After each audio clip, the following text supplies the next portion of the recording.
Party CPI మండల సమితి ఆధ్వర్యంలో ఈ మేడే జరుగుతూ ఉంది. ఈ మేడేకు సంబంధించిన విషయాన్ని మన కార్యదర్శి విశ్వనాథ గారు, యువ నాయకులు సహాయ కార్యదర్శి సురేష్ గారు వివరించారు. ముఖ్యంగా వాళ్ళు చెప్పిన దాని ప్రకారం ప్రపంచంలో అప్పటికి కమ్యూనిస్ట్ పార్టీలు లేవు, కార్మిక సంఘాలు కూడా ఆర్గనైజ్డ్గా లేవు.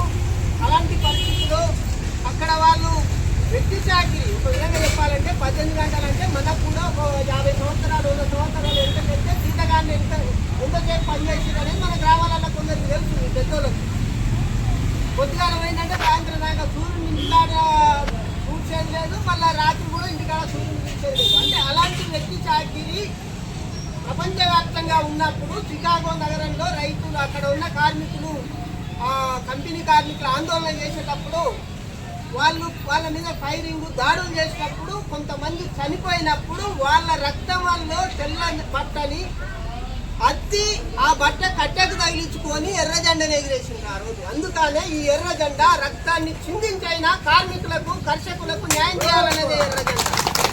ఈరోజు దీని ద్వారానే ఈరోజు కార్మిక సంఘాలు, రైతు సంఘాలు, వ్యవసాయ కార్మిక సంఘాలు పనిచేస్తూ ఉన్నాయి.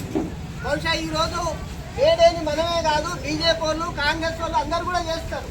కానీ ఎర్ర జెండాని ఎప్పుడు ప్రతిసారి మోసేది, దాన్ని పట్టుకునేది కమ్యూనిస్టులే ఈ దేశం వల్ల అనేది వాస్తవం.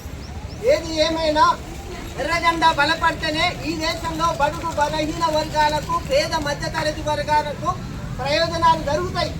ఇంకా మనకు చాలా మంది అంటా ఉన్నారు ఇంకేముంది కమ్యూనిస్ట్ పార్టీలని. ఈరోజు మనం ఈ రాష్ట్రంలో కాంగ్రెస్ పార్టీని బలపరిచి గెలిపించినాం, అదేవిధంగా మనం ఎమ్మెల్యే గెలిచినాం, ఈరోజు మనం ఎమ్మెల్సీ కూడా తీసుకున్నాం. కమ్యూనిస్టు పార్టీలు, ఎర్ర జెండాలు చాలా రోజులు ఉంటాయని ప్రజలకు మెసేజ్ పంపించినాం. కాబట్టి భవిష్యత్తు తరాలు, యువకులైనా కార్మికులైనా ఎర్ర జెండా బలపడాల్సిందే. ఈ భారతదేశంలో పెట్టుబడిదారు వర్గమైన నరేంద్ర మోడీ వర్గం ఓడిపోవాల్సిందే. భవిష్యత్తులో తాత్కాలికంగా గెలవచ్చు, కానీ అంతిమంగా ఈ దేశంలో కూడా ఎర్ర జెండా గెలవాల్సి. ధన్యవాదాలు తెలియజేస్తూ నేను ముగించుకుంటున్నాను.